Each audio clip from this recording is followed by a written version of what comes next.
Community Tapestry on our second segment.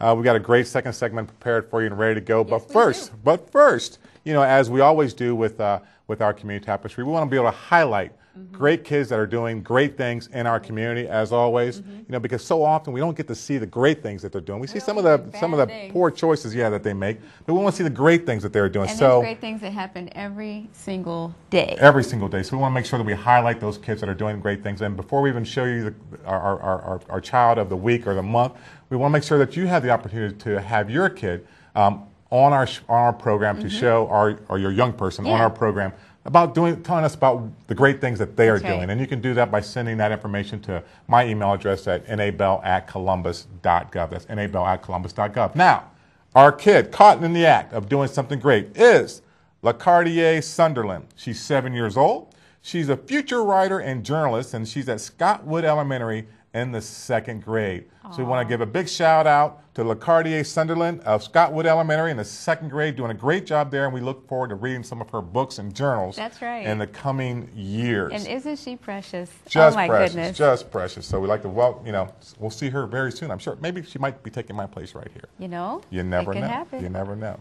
Well, on to our second segment. Wow. Well, you know, when it comes to exercise and fitness and wellness, it seems like something that's really difficult to do, but we have some people here today that are here to talk to you about the ways that they've incorporated this to make it part of their lifestyle. And as we head into 2012, we hope that you'll find it easy to do for yours as well. So we'd like to welcome our guests. To my left, I've got Barb Seckler. She's the director of the Institute of Active Living. That just sounds like such a wonderful institute and such a great title to have there. Next to her, we've got Mr. Robert Dimes. He is a weight loss challenge participant, and I tell you, he's got an amazing story that we just can't wait to share. And next to him, we've got the very frequent visitor to the show. Our friend to all of our viewers is Miss Bobbie Kuhns, and she is a nutritionist and a personal trainer, and she's here to talk about the great coaching and guidance that she's done as well. So let's get started, get right to it. Now, Barb, I know that when we were in the green room, you were talking about wanting to make sure that we had some fun today, right? Absolutely, because being active is having fun. That's right. And before we get to that fun, sometimes there's some real statistics and things that we've got to look at in order to make sure that we all understand what is the problem. So do you want to get that out of the way and talk about? Absolutely. Okay. We've got a childhood obesity epidemic in Central Ohio. And I'll just talk about a couple of statistics that will really paint the picture to show what a critical proportion it is. So in the 2009-2010 school year, Columbus City Schools reported that 29% of their kindergartners, 38% of their 3rd graders, and 47% of their 5th graders were overweight or obese. In addition to that, in Franklin County, we've got a pediatric obesity local emergency. And then just to give you an idea about adults, 6 out of every 10 adults in Franklin County and our city are overweight.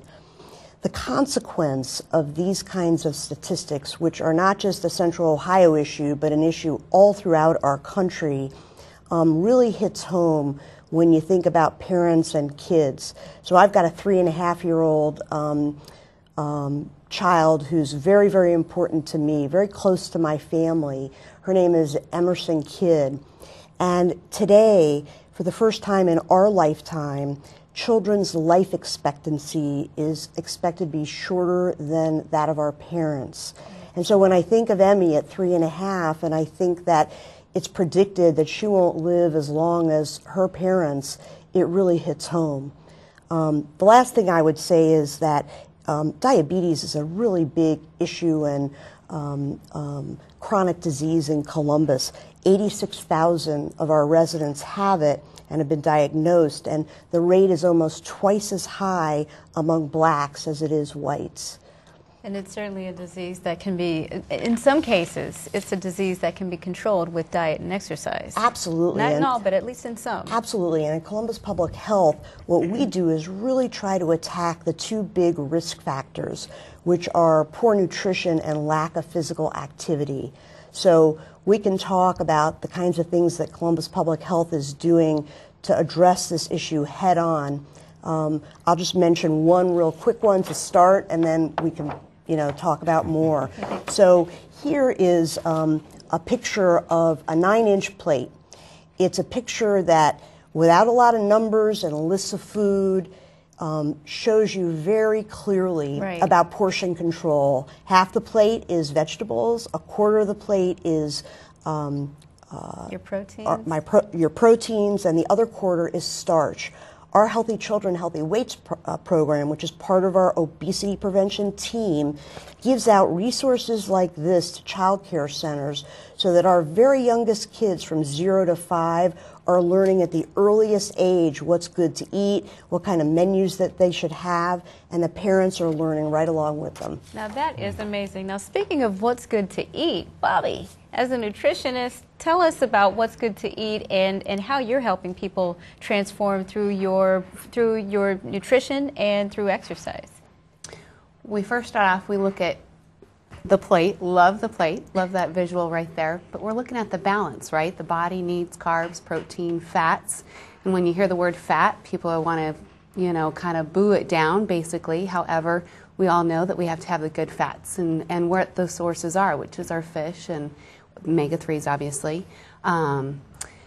the olive oil and things of that nature, and trying to steer away from the bad fats, which is those omega-6s that comes in all the yummy potato chips and the donuts. Yeah, they're messing with my Lay's. I love those omegas. Whatever the picture was that you said, help me out on Facebook of that cake, big cake. Yeah. I'm still paying the price on that one. That's all right. My birthday's in a couple weeks. I need that cake. It's all about portion, and never feeling like you're depriving yourself. So, but if you keep it in balance and along with exercise, you find that you'll have a huge success. Yeah. Now everybody keeps talking like one right after the other and leading into the next person's story. So, Robert, hello. Speaking of stories in that, I hear you have a pretty interesting story about weight loss and how you came to be with Bobbie. So, can you tell us and tell our viewing audience how did you end up in the weight loss challenge? It was 2 years ago, just after Christmas, and my children's babysitter just rung me up out of the blue and said, "I'm doing the weight loss challenge tonight. Do you want to come along? It's like the Biggest Loser." So I said, "Yeah, okay then." And I went along and got my picture taken, and I signed up for the 12 weeks. And over the 12 weeks, we learnt all about nutrition and protein and fats and all that. And before that, I'd always burgers and fries, pizza, fried chicken, all that stuff. And hate to interrupt you, but there's your before picture. Oh yeah. That's wow. Yeah, you had a little bit there. Yeah. You changed quite a bit. You have changed. How much weight did you lose? I've lost 97 so far, and I'm still losing. And that's the after picture. My Wow. Lord. You lost 97 pounds in what period of time? Just under 2 years. Okay. Okay, so you did it healthy and kind of slowly and cumulatively. Yeah. I started off losing a lot at first, and then it must average about 2 pound a week now. I think you said in our green room that when you came to the challenge, you actually weren't coming with the intention of losing weight, and that you didn't have, what was the image of yourself at that time, and what was your intention for going? Well, I wasn't even thinking about losing weight, and my babysitter just rung up, and when I went along, something clicked with the particular plan that I was doing, and because I lost 19 pounds in the first week. Wow. Oh my God. And that really spurred me on.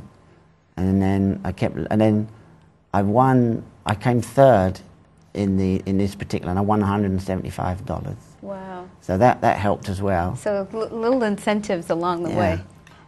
Well, let me ask you a quick question. I mean, because I just need your first week. So, how did you go about? What was your change? Okay, you said, okay, I'm gonna do this. And my first week, what did you do, or not do? Because I do the Herbalife plan, and it's 2 shakes a day, and plus all the supplements. And I gave up. I went cold turkey on all the bad fried food and burgers. And from that day, I sort of more or less gave it up. So are you talking about burgers as in fast food, or Yeah. do you mean were you cooking healthy burgers at home? No, I don't. I very rarely have burgers now. Or I very rarely have anything bad anymore. But when you did, were they? Oh, there's all unhealthy stuff. Okay, so big portions. Oh, okay. I used to, if I didn't feel ill after I'd ate my dinner, I didn't feel like I'd eaten enough. Okay. Wow. So overnight, I just went from that just to eating healthy. Wow. So I think that's a pretty important thing. Bobbie, can you talk to us about when we're eating, even if we're not doing the plate here, as Barb was telling us about, how should you feel? Like, when should you actually feel that you're full? Is it, is it the Thanksgiving feeling of stuffed, or what should you? At what point does your body say, okay, that's enough? That's enough. If we eat until we're content, right, and not until we're absolutely full, you're going to find 10, 15 minutes later that you feel that full feeling, because obviously it takes some time from the food that you're eating to make it down to the bottom of the stomach, right? So your goal is to get that sanctity feeling, the signal that goes up to the brain that says, I've had what I've needed, feel good. But the goal is to, or maybe the challenge really is to be able to say that, knowing what the contentment is and being able to walk away, even if the plate isn't clean. Now, Barb, is that something that you have an opportunity to communicate with the schools and permeates to the children and families? Absolutely. One of the things we try to do so hard at Columbus Public Health with our community partners like the schools is make the healthiest choice the easiest choice. So as was just said, we want the things right there, whether it's food items or the ability to play with something, to be active, or the vending in a school or in a building, to be there as a choice, so that right from the get-go, children and parents don't see anything but fast food and marketing and screen time that kids take instead of playing outside. And so particularly with Columbus City Schools, they're such a leader in what they're doing on the food side, and Columbus Public Health has been working with them for years, but a big bow to them, because they've gone to all-water vending in all their schools. They have salad bars. They have their snack machines are snack-wise.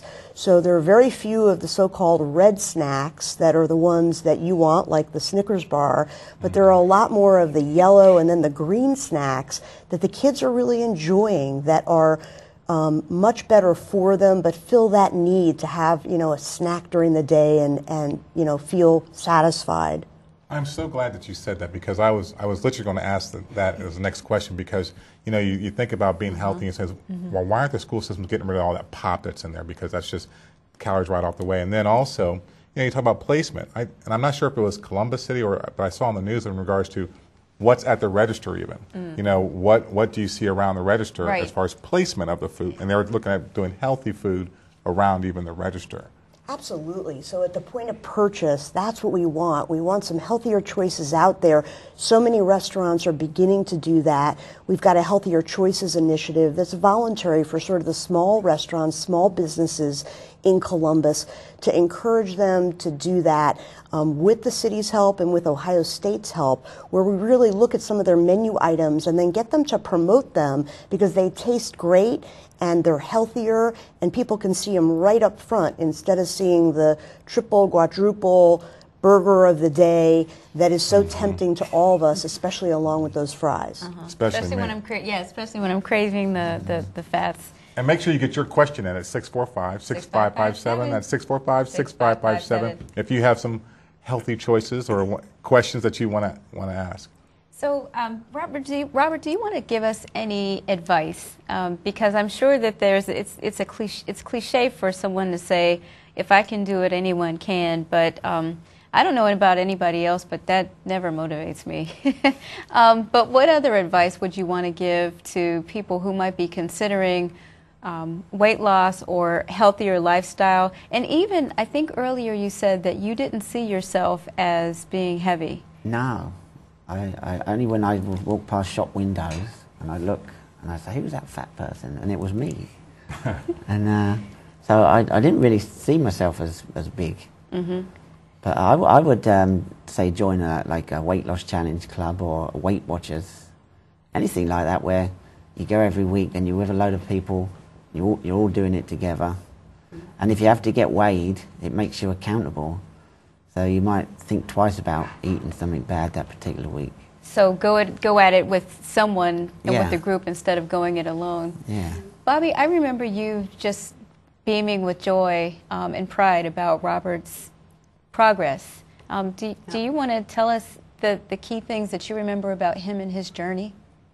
I think probably one of the number one things, and Napoleon can vouch for this because we talk about this, I think it's really important for people to actually log. Statistics show that those who log are a heck of a lot more successful than those who do not. And Robert logs.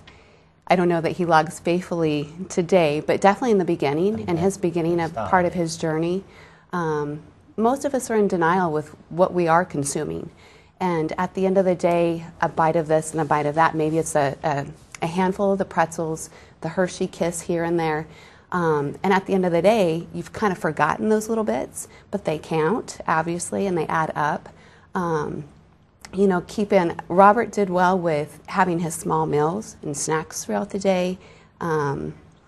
We check in and talk about, you know, whenever that main meal is, obviously you want to eat towards your activity. So if you're more apt to be able to veg and enjoy your evening and not be as active, you wouldn't want to eat as heavy of a meal at that point in time.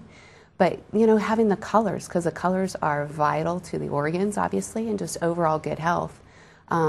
But in the very beginning, it was huge change with taking soda pop out from the diet, not completely, but he definitely decreased it and upped the water and the food logging.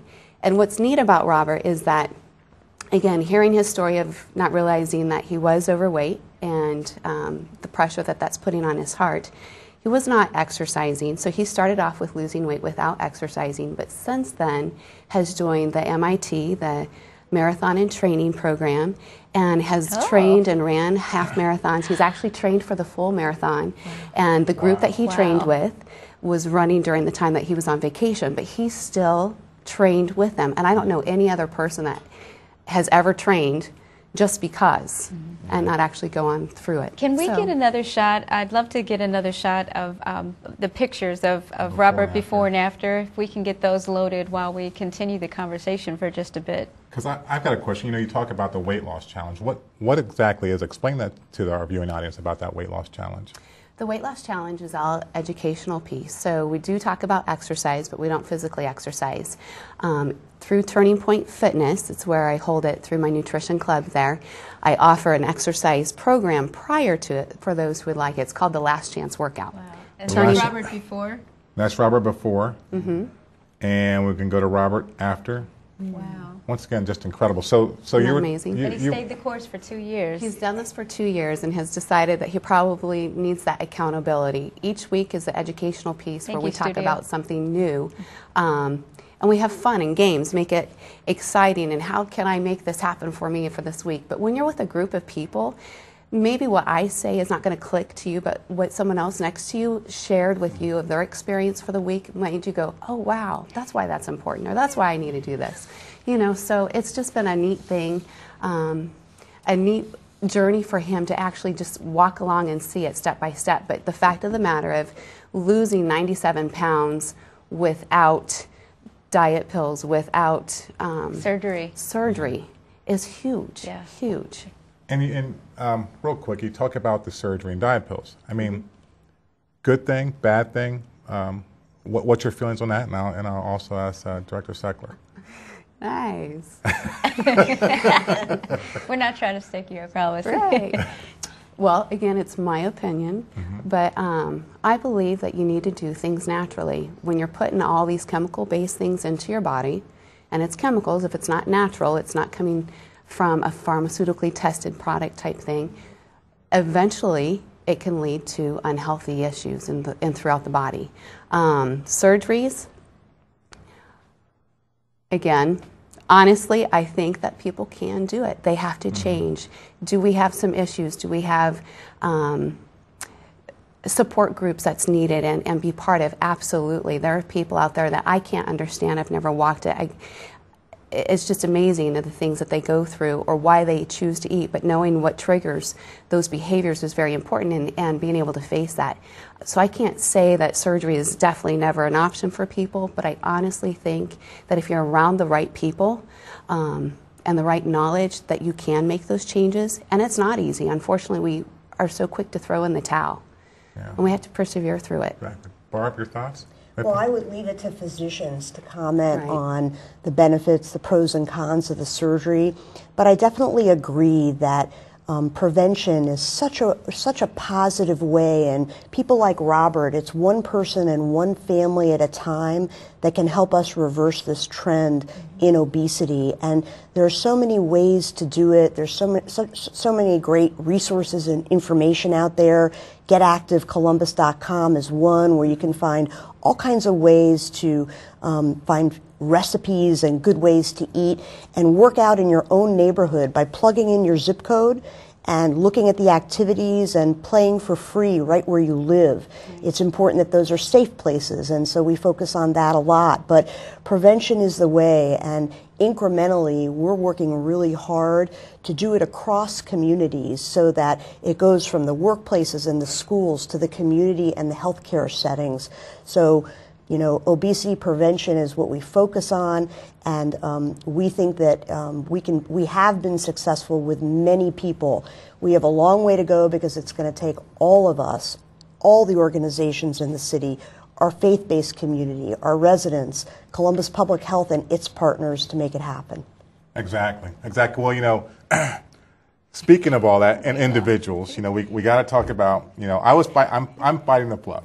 Everybody knows that I'm fighting the fluff. And I weighed in with Bobbie a couple months ago, I think it was. And so I had to weigh in again just recently. Did we do within drum the last roll? week. Yeah, within the last week. Okay. Bobbie, what were the results? Well, Napoleon walked in saying, not good. I'll be happy if I maintain. So unfortunately, through the particular scan that we use, you're not supposed to work out prior to it. That will just throw everything off. So we're not going to give those type of results, but he's down 7.6 pounds. Woot woot. Yeah, it was huge. So that made him totally turn that frown upside down. In any event, the numbers we're going to rescan again so we can test out where your metabolic age is, obviously the lean muscle mass, what happened with the body fat. As we know, muscle weighs more than fat and takes up way less room, so we strongly encourage to continue on through that. I do have a question for you, though. Yes. The ladies at the Y this morning said that they hadn't seen you in a while. Did you tell them about I have been ill. I have been ill. Believe me, ailment? I had I'm sorry, Hippie, head you don't cold. have to tell. Head cold. I did. Ask anybody at work. I did. I was ill, so I'm going to get back in there. But you know, one thing I am doing that you talked about was to do the logging. So on my little iPad here, I have been logging. Anybody can get this if you've got a website or a iPhone or what have you. You can, and MyFitnessPal. And if you hey, you're going to be MyFitnessPal, you can do that also. We can lose weight together. But MyFitnessPal. So I'm logging every day, and it's great because I can put in what the food is, or I can even scan it with the phone or with the iPad, and it'll tell you what's all in the food and what it is. So it's a great thing. So I'm using that. So I am logging. Perfect. I didn't do very well today, but I am logging because when I get sick, I get my willpower. Yeah, but it's about praising progress. And when you think about eating, I remember my friend Penny used to always tell me, good, better, best, Toni. You just want to figure out good, better, best. And what's the better choice and what's, the best choice, and, go up incrementally. Right. All right, so I do have, I congratulate you on your weight loss and your battle to fight the fluff. It's been inspiring. So can I ask my big question now? Sure. Bobbie, people look at thin people and make this assumption that just because you're thin like Barb or thin, I don't know. Like I think yourself, you're more, yeah, but Toni. I think you might be more petite than me. But okay. But people make the assumption that because you are thin, that you are in good shape. Is that true? Absolutely not, right? So it's known as the skinny fat. A person who is thin could be the skinny fat. Typically, a skinny fat person is someone who does not incorporate exercise into their plan. They might eat healthy, stay within a certain calorie range where your body needs, so on and so forth. But without the physical exercise, you can build up your fat that surrounds your organs, which unfortunately increases the risk for heart disease. And as we all know, that's the #1 killer for both men and women. Excellent. Thank you very much for clearing that up, because she was saying, I know there's skinny fat, I know about it. Well, the thing is, I used to be a skinny fat. I was thin. I wasn't exercising and blah blah blah. And I got into a program, and and just because I'm thin, because he wouldn't even take my numbers. I was like, I want to be part of the Fight the Fluff. He's like, you can't be Fight the Fluff. Yeah, but But if you do want to be Fight the Fluff, it is under the website or under Facebook at Fighting the Fluff. But last words, we're running out of time. How to get a hold of Active Living, and they want to be a part of that and learn more about it? Absolutely. People can go to getactivecolumbus.com. And there's another thing I want to mention, and that is that we've got these great art walks and neighborhood maps that are also available at Get Active and at Columbus Public Health's website. It's really important where you live, if there's places to walk and to run and to bike. These art walk maps that we've got at Columbus Public Health from our Healthy Places program make it really fun to walk and look at art, historical places, architecture. So that's something I really want people to take a look at as well, either at getactivecolumbus.com or Columbus Public Health's website. Excellent. Thank you. Robert, last word? I just start straight away. Start straight away. Yeah. Love the accent. Love it. Yeah. Bobbie, last words, and how to get a hold of you at No Off Season Fitness? Is that it now? Or? Since then, company that? has merged in okay. with Turning Point Fitness. Turning Point Fitness. Outgrew my facility, so great problem to have. Yeah. So reaching at Turning Point Fitness website is turningpointfit.com. My phone number is 614-579-7263. Word of advice is please don't wait till January 1st to get started. That's right. Start today. Yeah, don't be clogging up the gyms and all that. That's one thing. Clog up the gyms for a month and then you don't see them anymore. Right. Well, I'd like to thank all of you for being on the program and getting us healthy, making sure that we stay healthy and active in the city of Columbus. And we are running out of time, so I want to make sure that you are part of our. We have the Martin Luther King events coming up here in all of January. So we have our Martin Luther King celebrations. The exhibit in January, the Oratoco contest on January 14th, the march and the program, but you got to come down to City Hall and the Vets Memorial on January 16th on Monday. March with us, please. We have a lot of young people out there. And our Civil Rights Historic Heritage Tour on April 10th through the 14th. Give us a call at 645-1993. That's 645-1993 for more information on that. We want to make sure that you are a part of the Martin Luther King celebrations. And so, once again, we'd like to thank all of you for getting us healthy here in Columbus. And here's to a healthy 2012. A healthy 2012. And resolutions that last, that change lifestyles, right? Exactly. Not just resolutions that go away in 2 weeks. I'm here for us because I'm logging. So, once again, I'd like to thank you for being with us. Thank you. My name is Napoleon Bell, and this is Toni Teague. Have a great week and take care.